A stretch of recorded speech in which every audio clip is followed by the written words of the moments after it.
bersatu untuk menggabungkan rencana-rencana strategis yang diarahkan kepada usaha pemuas kebutuhan dan keinginan konsumen untuk memperoleh keuntungan yang diharapkan melalui proses pertukaran dan transaksi. Nah, kegiatan pemasaran perusahaan harus dapat memberikan kepuasan kepada konsumen. Bila ingin mendapatkan tanggapan yang baik dari konsumen, perusahaan harus secara penuh tanggung jawab tentang kepuasan produk yang ditawarkan tersebut. Nah, dengan demikian maka segala aktivitas perusahaan harus diarahkan untuk dapat memuaskan konsumen yang dapat akhirnya bertujuan untuk memperoleh laba. Nah, alasan yang membuat pertumbuhan ekonomi dunia dapat mendorong kemajuan dengan adanya pemasaran secara global. Hal itu dapat mendukung suatu perusahaan untuk berkembang secara global dan dapat mengurangi perusahaan asing yang masuk ke perekonomian lokal, sehingga hal itu menjadi faktor pendorong pemasaran secara global yang sangat berpengaruh terhadap pertumbuhan ekonomi suatu negara. Yang kedua, jelaskan bentuk privatisasi perusahaan pemerintah yang ada di Indonesia dan jelaskan apa keuntungan dan kelemahan dengan diberlakukannya hal tersebut. Nah, bagi perusahaan milik negara atau BUMN, privatisasi merupakan penjualan saham ke masyarakat dan mengakibatkan berkurangnya presentasi kepemilikan pemerintah Republik Indonesia. Nah, awalnya presentasi kepemilikan pemerintah Republik Indonesia kita ambil di PT Pertamina Persero 100%. Nah, lalu jika disahamkan Pertamina dijual, maka presentasi penjualan saham kepemilikan pemerintah Republik Indonesia berubah, tidak lagi 100%. Privatisasi menurut Undang-Undang Nomor 59 tahun 2009, yaitu penjualan saham dengan melakukan penawaran saham perdana dan penerbitan obligasi konversi serta efek lain yang bersifat ekuitas seperti right issue. Penjualan saham juga dapat langsung ke investor strategis dengan mekanisme private plan. Nah, ini juga dapat dijual kepada manajemen maupun karyawan perusahaan BUMN. Artinya pemerintah tidak bisa semena-mena melakukan privatisasi. Nah, sebelumnya telah dilakukan analisis menyeluruh terkait dengan rencana privatisasi. Dan setelah adanya privatisasi, nilai BUMN tersebut justru akan meningkat sesuai dengan tujuan yang dipersyaratkan oleh undang-undang, sehingga tidak memberikan kerugian bagi pemerintah. Nah, sebaliknya nilai investasi pemerintah di BUMN justru bertambah seiring dengan kemajuan BUMN setelah diberikan dana dan bantuan dari investor strategis. Nah, adapun keuntungan dari privatisasi yaitu yang pertama, hilangnya pengaruh politis. Nah, pada sektor privat, semua keputusan diambil berdasarkan pada keuntungan dan efisiensi semata. Namun, para politikus sangat mungkin memasukkan kepentingan mereka sendiri dalam pembuatan keputusan tersebut. Nah, privatisasi berarti menghapus peran pemerintah dalam pengelolaan perusahaan. Nah, sehingga kepentingan politik pun tidak akan berpengaruh pada pembuatan keputusan perusahaan. Nah, yang kedua itu peningkatan efisiensi secara umum.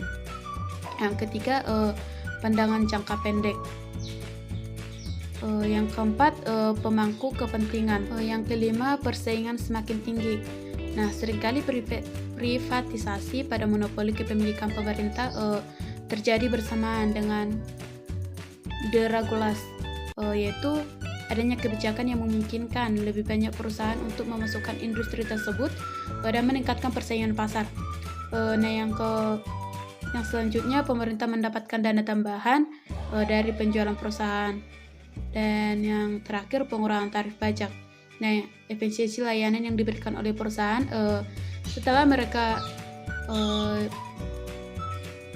dijual kepada swasta dapat memberikan dampak positif bagi masyarakat, yaitu kebijakan pemerintah untuk mengurangi tarif pajak.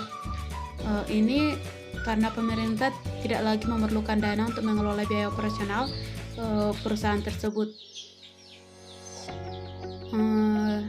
Adapun kerugian privatisasi yaitu yang pertama, penyalahgunaan kepentingan umum. Nah, mereka yang melawan atau menolak privatisasi berargumen bahwa utilitas publik dinasionalkan untuk kepentingan umum. Nah, utilitas tersebut termasuk barang dan jasa yang sangat penting untuk seluruh elemen masyarakat. Nah, apabila perusahaan swasta memiliki wewenang dalam mengelola salah satu atau beberapa perusahaan ini, maka bisa jadi perusahaan yang tidak berorientasi pada keuntungan akan gulung tikar atau terjadi pemangkasan layanan dalam kegiatan operasional mereka. Nah, sementara itu sebuah perusahaan milik negara tetap bisa beroperasi meski keuntungannya sedikit atau tidak sama sekali karena adanya subsidi silang. Yang kedua itu masalah-masalah eksternal. Nah, semua perusahaan utilitas itu menyebabkan masalah-masalah eksternal negatif lanjutan seperti polusi udara, pencemaran lingkungan, dan masih banyak lagi. Nah, yang ketiga itu redistribusi kekayaan. Pemerintah menjual aset mereka kepada masyarakat kalangan atas, nah sehingga memperluas jarak antara yang kaya dengan yang miskin.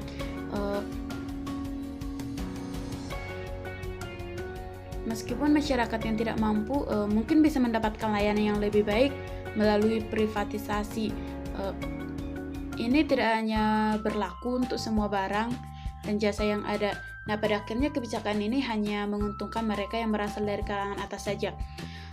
Yang selanjutnya, hilangnya skala ekonomi dan kehilangan pekerjaan. Terus pemerintah kehilangan dividen potensial. Nah, ini jika pemerintah masih mengelola perusahaan tersebut, sudah pasti semua keuntungan akan menjadi milik pemerintah. Namun setelah privatisasi, pemerintah akan kehilangan semua dividen potensial tersebut. Yang ketujuh yaitu masalah regulasi monopoli swasta. Nah, privatisasi atau penjualan perusahaan milik pemerintah pada pihak swasta menciptakan sebuah fenomena bernama monopoli swasta. Nah, ini bisa terjadi pada sektor mana saja di mana perusahaan menguasai pasar yang sangat besar. Untuk mengembalikan persaingan yang sehat, diperlukan peraturan atau regulasi khusus untuk mencegah terjadinya penyalahgunaan kekuatan monopoli. Oleh karena itu, pemerintah harus membuat peraturan khusus untuk menciptakan persaingan sehat pada industri yang mengalami monopoli. Yang selanjutnya yaitu berkurangnya transparansi. Nah, ini kerugian terbesar dari privatisasi karena perusahaan pada masyarakat yang semakin menurun. Nah, dengan demikian potensi terjadinya suap dan korupsi bisa semakin besar setelah privatisasi. Nah, biasanya perusahaan swasta lebih tertutup dibandingkan perusahaan milik negara, sehingga dengan sistem pengelolaan yang tertutup ini akan sulit untuk mencegah terjadinya korupsi di dalam perusahaan. Nah, yang selanjutnya masalah infleksibilitas juga menjadi isu tersendiri bersamaan dengan privatisasi. Yang selanjutnya yaitu biaya lebih besar dibebankan pada konsumen. Nah, ini meskipun privatisasi berpotensi menurunkan biaya yang harus dikeluarkan oleh konsumen, tidak menutup kemungkinan bahwa biaya yang harus dibayarkan justru menjadi semakin besar. Nah, hal ini dipengaruhi oleh tujuan utama dari perusahaan swasta, yaitu mengejar keuntungan yang sebesar-besarnya, sehingga meski mereka harus membebankan biaya yang besar pada konsumen, hal itu akan dilakukan selama perusahaan tetap bisa diuntungkan.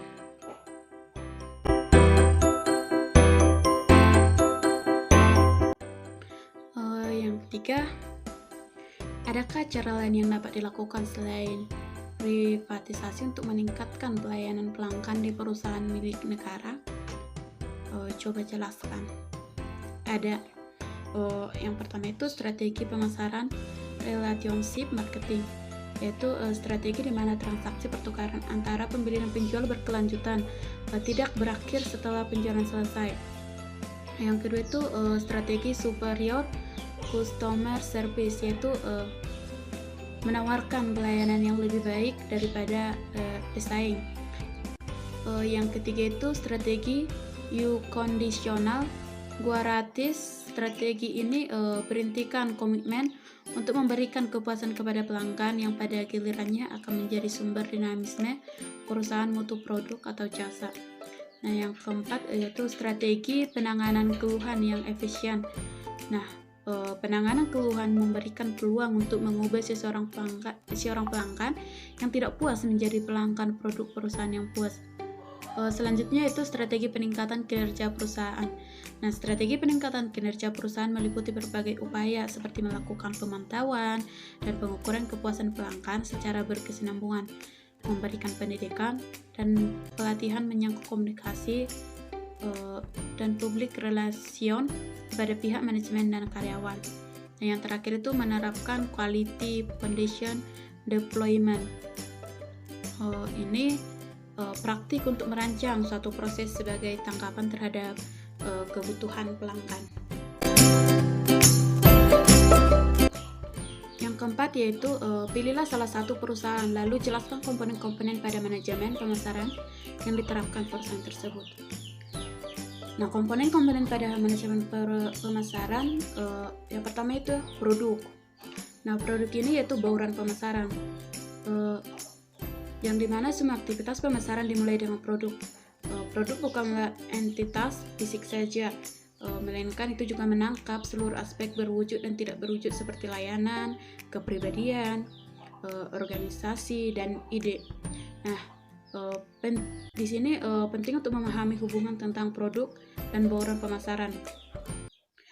Bauran produk adalah seluruh rangkaian produk yang ditawarkan perusahaan kepada pelanggannya.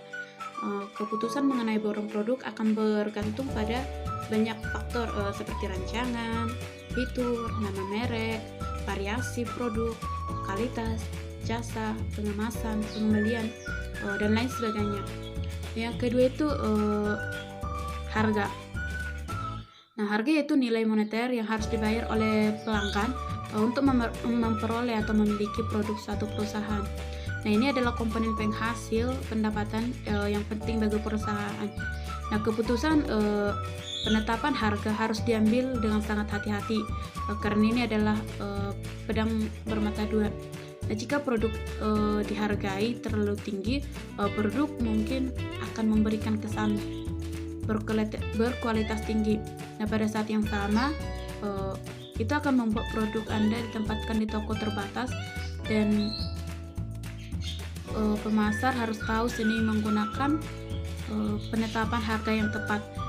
Keputusan bauran harga perlu mempertimbangkan variabel pemasaran. Yang pertama itu metode penetapan harga. Kebijakan, terus strategi, benefit diskon. Nah, selanjutnya rabat periode pembayaran kebijakan kredit. Nah, strategi penerapan harga bisnis harus selaras dengan tujuan keseluruhan organisasi agar dapat berbaur dengan lancar. Yang ketiga itu promosi. Nah, ini salah satu strategi pemasaran yang bertujuan untuk melayani dua tujuan. Yang pertama, memberitahu calon pelanggan tentang produk. Nah, yang kedua itu membujuk mereka untuk membeli produk. Nah, strategi promosi dengan demikian akan mencakup berbagai cara yang dapat digunakan untuk berkomunikasi dengan audiens target. Nah, bauran promosi yang efektif akan memastikan penjualan yang baik dan pemasar harus berusaha untuk menciptakan lingkungan yang kondusif. Elemen